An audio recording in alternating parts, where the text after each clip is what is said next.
Anda kembali bersama kami di Sapa Indonesia Malam. Saudara, polisi menetapkan pimpinan Pondok Pesantren Al Zaitun Panji Gumilang sebagai tersangka kasus penodaan agama.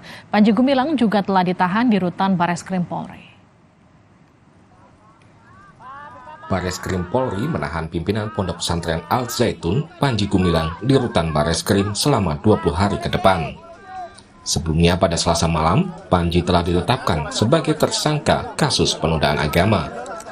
Status tersangka ditetapkan setelah dilakukan gelar perkara dan pemeriksaan Panji sebagai saksi. Telah ditetapkannya Saudara PG sebagai tersangka pada tanggal 1 Agustus 2023, penyidik telah melakukan pemeriksaan Saudara PG sebagai tersangka. Setelah dilakukan pemeriksaan, penyidik melakukan upaya hukum berupa penahanan sejak jam 2.00 waktu Indonesia Barat tanggal 2 Agustus 2023 dan dilakukan penahanan di rutan Bareskrim selama 20 hari sampai tanggal 21 Agustus 2023. Sementara penasihat hukum Panji Gumilang menyebut ada kriminalisasi dan politisasi dalam kasus Panji Gumilang.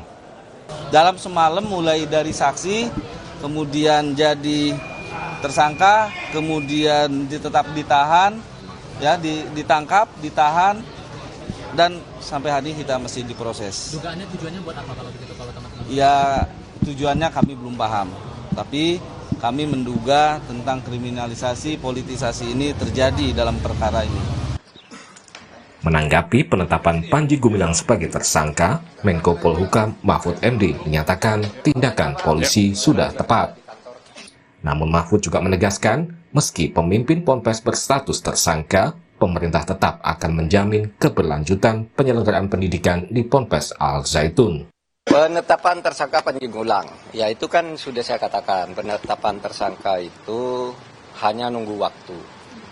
Polisi sudah cepat, ya, polisi sudah cepat bekerja, tetapi memang masyarakat dan wartawan selalu bertanya kapan dan kapan. Sejak dulu saya sudah bilang ini pastilah tersangka karena sudah masuk ke penyidikan, sementara yang satu yang dilaporkan hanya satu, kan berarti tersangkanya dia. Cuma agar tidak ada yang terputus, polisi bekerja dengan cermat. Karena Pondok Pesantren Al Zaitun itu sebagai sebuah lembaga pendidikan pesantren, itu tidak ada masalah. Sehingga pemerintah memutuskan untuk menjamin kelangsungan pendidikan sesuai dengan hak-hak konstitusional para santri dan murid. Gitu. Kasus Panji Gumilang berawal dari munculnya berbagai unggahan di media sosial tentang praktik ibadah dan kegiatan di Al Zaitun yang memicu kontroversi. Sejumlah pihak kemudian melaporkan Panji Gumilang ke Bareskrim Polri terkait dugaan penodaan agama. Selain kasus dugaan penodaan agama, polisi saat ini juga mengusut dugaan tindak pidana pencucian uang yang melibatkan Panji Gumilang. PPATK sempat memblokir 256 rekening atas nama Panji Gumilang. Tim Liputan, Kompas TV. Gumilang telah ditetapkan sebagai tersangka kasus penodaan agama dan ditahan di Bareskrim Polri. Kita akan bahas kasus Panji Gumilang bersama Karopen Mas Polri, Brigjen Ahmad Ramadan. Pak Ramadan, selamat malam. Selamat malam, Assalamualaikum warahmatullahi wabarakatuh. Waalaikumsalam, kita juga akan sapa pengamat pertahanan keamanan Ibu Koni Rahakudini. Bu Koni, selamat malam. Selamat malam. Dan juga pakar hukum pidana Prof. Hipnu Nugroho. Prof, selamat malam. Selamat malam, Mbak. Oke, saya ke Pak Ramadan dulu ya. Pak Ramadan, polisi menahan Panji Gumilang. Alasannya Panji harus ditahan apa, Pak Ramadan? Ya, setelah Saudara PG dinaikkan ya status kasusnya menjadi penyidikan, tentu penyidik harus mengambil langkah-langkah dengan cepat ya, dengan memeriksa beberapa saksi. Saksi yang diperiksa sampai 40 orang ya. Kemudian juga menggunakan saksi ahli ya, ahli bahasa, ahli ITE, ahli pidana, kemudian ahli sosiologi jumlahnya 17. Kemudian juga barang bukti yang kita terima tidak serta-merta kita nilai, tapi kita lakukan analisa pembuktian secara scientific investigation dan identification dengan mengirim ke laboratorium forensik Polri. Nah, setelah itu rampung semua, kita lakukan pemeriksaan kepada saudara PG kemarin ya. Kemarin kita lakukan dan setelah itu kita lakukan gelar perkara.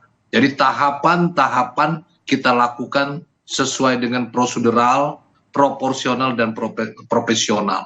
Nah, ini setelah dilakukan gelar perkara, semua yang mengikuti gelar perkara, selain penyidik juga kita ada pengawas internal dari Itwasum segala macam, kita menilai layak saudara PG ditetapkan sebagai tersangka ya dengan melihat pasal-pasal yang dipersangkakan.